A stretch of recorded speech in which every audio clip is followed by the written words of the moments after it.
Moonprincess here, and welcome to my channel. I hope you are doing very, very well tonight, and I'm going to read from Pride and Prejudice for you today because I was in the mood to read some Pride and Prejudice. So, let's get started. Chapter 1. It is a truth universally acknowledged that a single man in possession of a good fortune must be in want of a wife.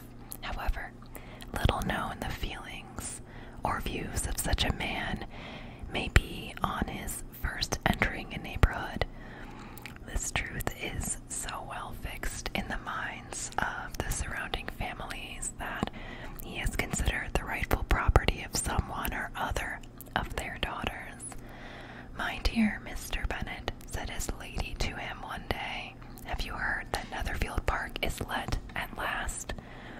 Mr. Bennet replied that he had not.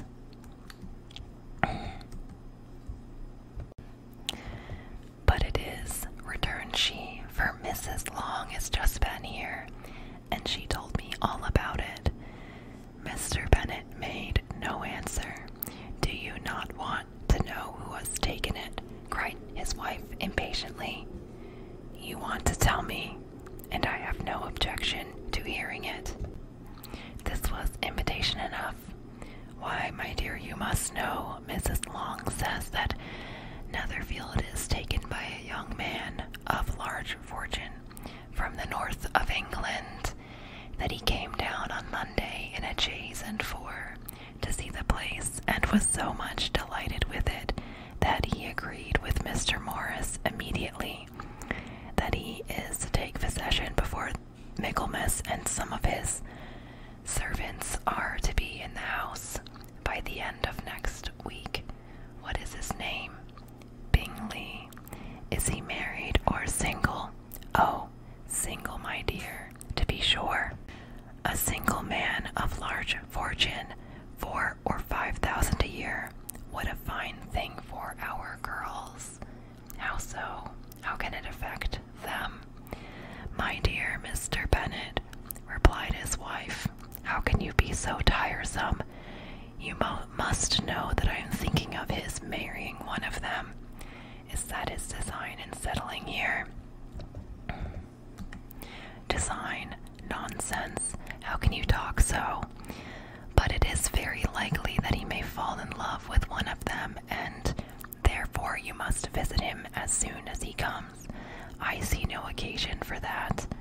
You and the girls may go, or you may send them by themselves, which perhaps will still be better, for as you are as handsome as any of them, Mr. Bingley may like you the best of the party. My dear, you flatter me, and I certainly have had my share of beauty, but I do not pretend to be anything extraordinary now. When a woman has 5 grown-up daughters, she ought to give over thinking of her own beauty. In such cases, a woman has not often much beauty to think of. But, my dear, you must indeed go and see Mr. Bingley when he comes into the neighborhood. It is more than I engage for, I assure you. But consider your daughters. Only think what an establishment it would be for one of them. Sir William and Lady Lucas are determined to go, merely on that account, for in general, you know, they visit no newcomers. Indeed, you must go, for it will be impossible for us to visit him if you do not. You are over-scrupulous, surely. I dare say Mr. Bingley will be very glad to see you, and I will send a few lines by you to assure him of my hearty consent to his marrying whichever he chooses of the girls, though I must throw in a good word for my little Lizzie. I desire you will do no such thing.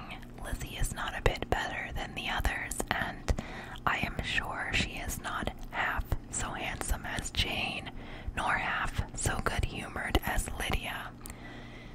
But you are always giving her the preference. They have none of them much to recommend them.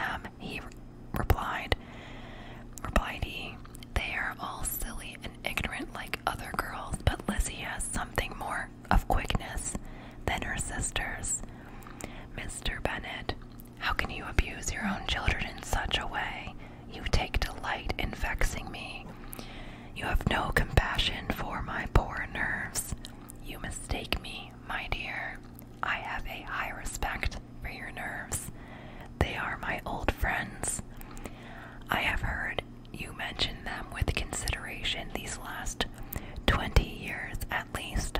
Ah, you do not know what I suffer, but I hope you will get over it and live to see many young men of 4,000 a year come into the neighborhood. It will be no use to us if 20 such should come, since you will not visit them. Depend upon it, my dear, that when there are 20, I will visit them all. Mr. Bennet was so odd a mixture of quick parts, sarcastic humor, reserve, and caprice, that the experience of 23 years had been insufficient to make his wife understand his character. Her mind was less difficult to develop. She was a woman of mean understanding, little information, and uncertain temper. When she was discontented, she fancied herself nervous. The business of her life was to get her daughters married. Its solace was visiting and news. Alright, Chapter 2. Mr. Bennet was among the earliest of those who waited on Mr. Bingley. He had always intended to visit him, though to the last, always assuring his wife that he should not go until the evening after the visit was paid. She had no knowledge of it. It was then disclosed in the following manner. Observing his second daughter employed in trimming a hat, he suddenly addressed her with, I hope Mr. Bingley will like it, Lizzie. We're not in a way to know what Mr. Bingley likes, said her mother resentfully, since we are not to visit. But you forget, Mamma, said Elizabeth, that we shall meet him at the assemblies, and that Mrs. Long promised to introduce him. I do not believe Mrs. Long will do any such thing. She has 2 nieces of her own. She is a selfish, hypocritical woman, and I have no opinion of her. That is kind of an opinion. No more have I, said Mr. Bennet, and I am glad to find that you do not depend on her serving you. Mrs. Bennet deigned not to make any reply, but, unable to contain herself, began scolding one of her daughters. Don't keep coughing so, Kitty. For heaven's sake, have a little compassion on my nerves. You tear them to pieces. Kitty has no discretion in her coughs, said her father. She times them ill. I do not cough for my own amusement, replied Kitty fretfully. When is your next ball to be, Lizzie? Tomorrow fortnight. Aye, so it is, cried her mother. And Mrs. Long does not come back till the day before, so it will be impossible for her to introduce him, for she will not know him herself. Then, my dear, you may have the advantage of your friend, and introduce Mr. Bingley to her. Impossible, Mr. Bennet, impossible, when I am not acquainted with him myself. How can you be so teasing? I honor your circumspection. A fortnight's acquaintance is certainly very little. One cannot know what a man really is by the end of a fortnight. But if we do not venture, somebody else will, and after all, Mrs. Long and her daughters must stand their chance, and therefore she will. Think it an act of kindness if you decline the office. I will take it on myself. The girls stared at their father. Mrs. Bennet said only, nonsense, that emphatic exclamation, cried he. Do you consider the forms of introduction and the stress that is laid on them as nonsense? I cannot quite agree with you there. What say you, Mary? For you are a young lady of deep reflection. I know and read great books and make extracts. Mary wished to say something sensible, but knew not how. While Mary is adjusting her ideas, he continued, let us return to Mr. Bingley. I'm sick of Mr. Bingley, cried his wife. I'm sorry to hear that, but why did not you tell me that before? If I had known as much this morning, I certainly would not have called on him. It is very unlucky, but as I have actually paid the visit, we cannot escape the acquaintance now. The astonishment of the ladies was just what he wished. That of Mrs. Bennet, perhaps, surpassing the rest, though, when the first tumult of joy was over, she began to declare that it was what she had expected all the while. How good it was in you, my dear Mr. Bennet. But I knew I should persuade you. At last, I was sure you loved your girls too well to neglect such an acquaintance. Well, how pleased I am, and it is such a good joke that you should have gone this morning and never said a word about it till now. Now, Kitty, you may cough as much as you choose, said Mr. Bennet. As he spoke, he left the room, fatigued with the raptures of his wife. What an excellent father you have, girls, said she, when the door was shut. I do not know how you will ever make him amends for his kindness, or me either, for that matter. At our time of life, it is not so pleasant, I can tell you, to be making new acquaintances every day, but for your sakes, we would do anything. Lydia, my love, though you are the youngest, I dare say, Mr. Bingley will dance with you at the next ball. Oh, said Lydia stoutly, I am not afraid, for though I am the youngest, I am the tallest. The rest of the evening was spent in conjecturing how soon he would return. Mr. Bennet's visit, and determining when they should ask him to dinner. That is the end of chapter 2. Alright, chapter 3. Not all that Mrs. Bennet, however, with the assistance of her 5 daughters, could ask on the subject was sufficient to draw from her husband any satisfactory description of Mr. Bingley. They attacked him in various ways, with barefaced questions, ingenious suppositions, and distant surmises, but he eluded the skill of them all, and they were at last obliged to accept the second-hand intelligence of their neighbor, Lady Lucas. Her report was highly favorable. Sir William had been delighted with him. He was quite young and wonderfully handsome, extremely agreeable, and to crown the whole, he meant to be at the next assembly with a large party. Nothing could be more delightful. To be fond of dancing was a certain step towards falling in love, and very lively hopes of Mr. Bingley's heart were entertained. If I can't but see one of my daughters happily settled at Netherfield, said Mrs. Bennet to her husband, and all the others equally well married, I shall have nothing to wish for. In a few days, Mr. Bingley returned Mr. Bennet's visit, and sat about 10 minutes with him in his library. He had entertained hopes of being admitted to a sight of the young ladies, of whose beauty he had heard much, but he saw only the father. The ladies were somewhat more fortunate, for they had the advantage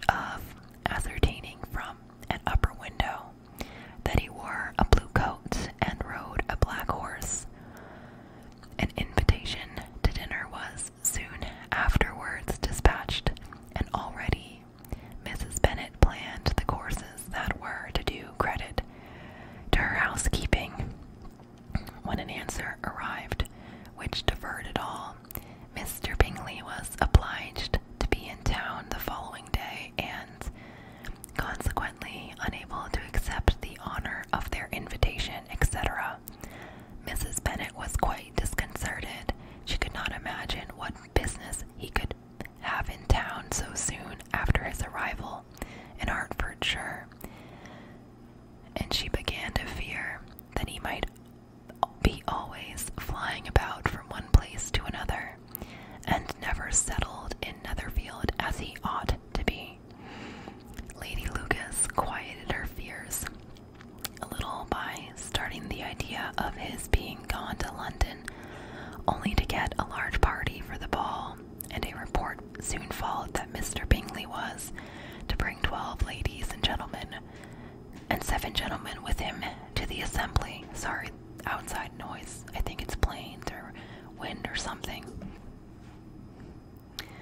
The girls grieved over such a number of ladies, but were comforted the day before the ball by hearing that instead of 12, he brought only 6 with him from London, his 5 sisters and a cousin, and when the party entered the assembly room, it consisted of only 5 altogether. Mr. Bingley, his 2 sisters, the husband of the eldest, and another young man. Mr. Bingley was good-looking and gentlemanlike. He had a pleasant countenance and easy, unaffected manners. His sisters were fine women with an air of decided fashion. His brother-in-law, Mr. Hurst, merely looked the gentleman, but his friend, Mr. Darcy, soon drew the attention of the room by his fine, tall person, handsome features, noble mien, and the report which was in general circulation within 5 minutes after his entrance of his having 10,000 a year. The gentleman pronounced him to be a fine figure of a man. The ladies declared he was much handsomer than Mr. Bingley, and he was looked at with great admiration for about half the evening, till his manners gave a disgust which turned the tide of his popularity, for he was discovered to be proud, to be above his company, and above being pleased, and not all his large estate in Derbyshire could then save him from having a most forbidding, disagreeable countenance, and being unworthy to be compared with his friend.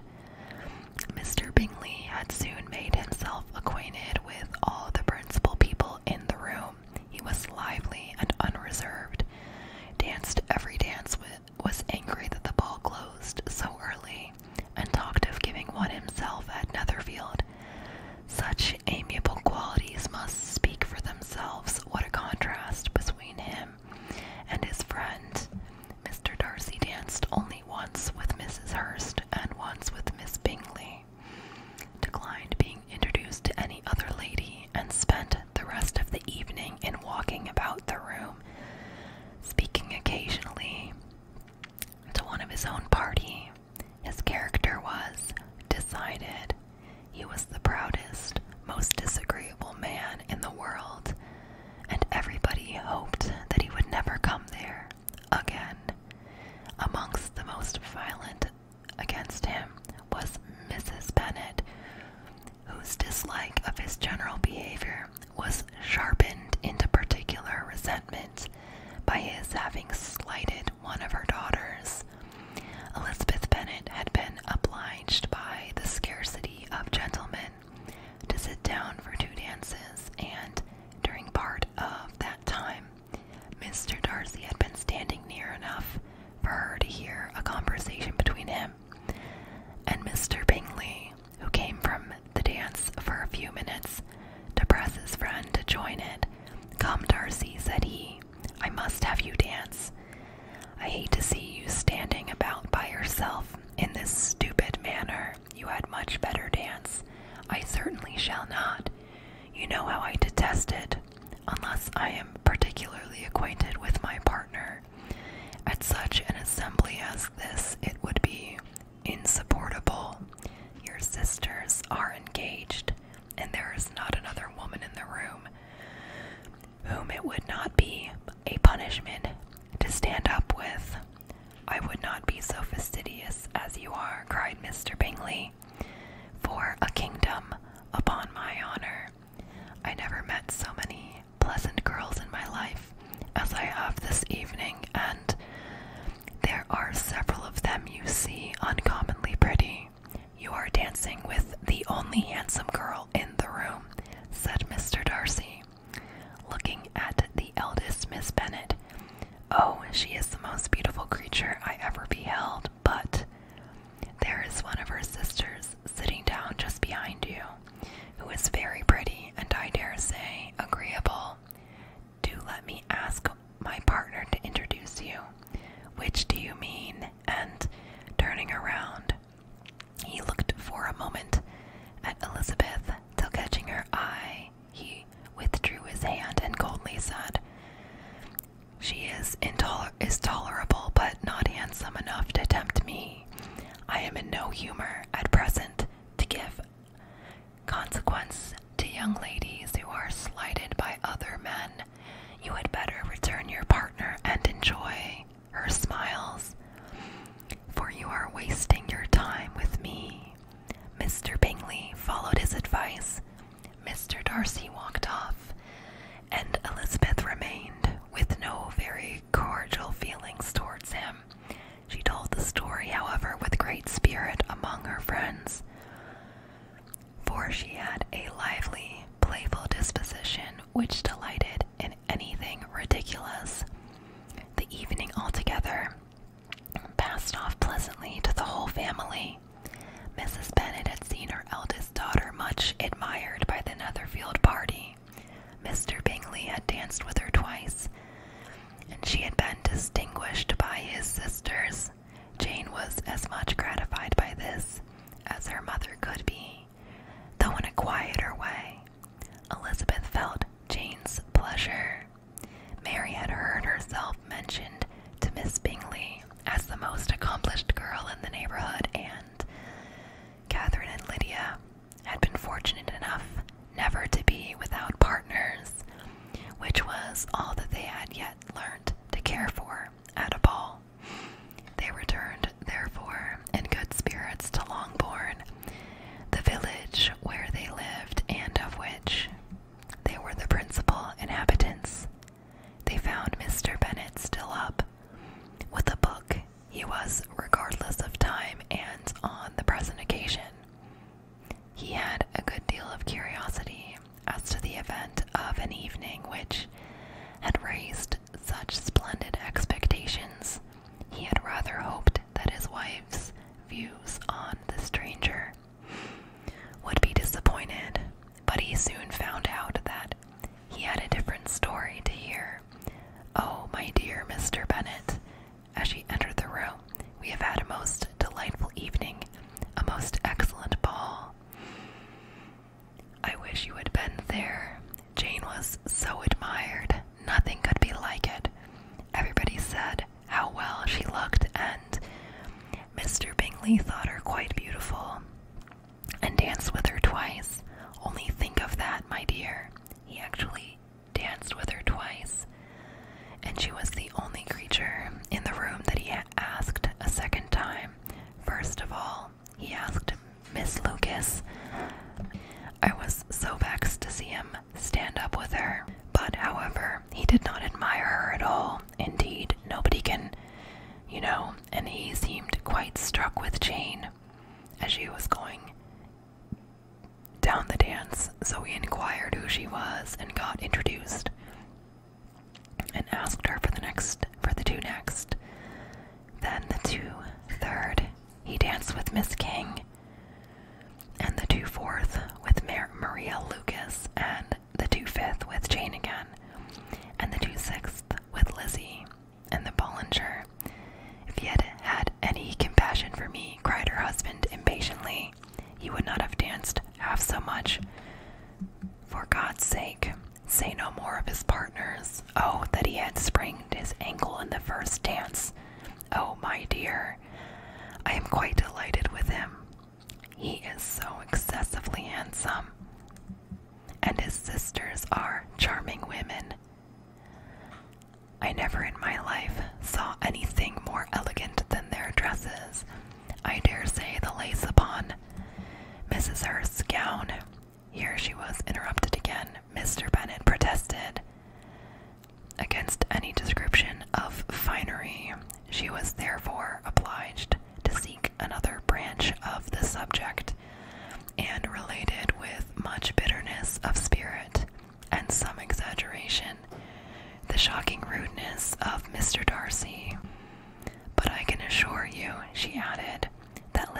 does not lose much by not suiting his fancy, for he is most disagreeable, horrid man, not at all worth pleasing, so high and so conceited, that there was no enduring him. He walked here, and he walked there, fancying himself so very great, not handsome enough to dance with.